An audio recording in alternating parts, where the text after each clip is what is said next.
டைமா ஏய் சீக்கிரம் என்ன வெட்டலாம் அது வெட்டலாம்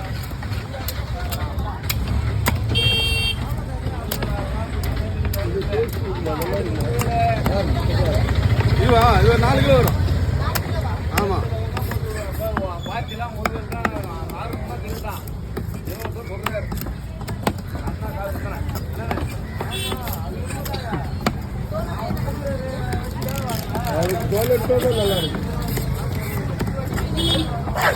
சூரை வரி சூரை உடம்பு ஸ்ட்ரென்த்தான மீன் இதுதான்.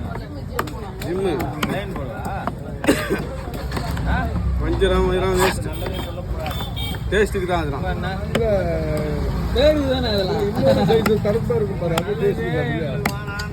இது வந்து ரத்த சூறு. அது நீ சொல்றது ரத்த சூறு அதோட ரொம்ப வெயிட்டான மீன். இதுதானே நல்லா இருக்கும். இது வந்து வரி சூரணும். சூரில் நிறைய விதமான சூறு.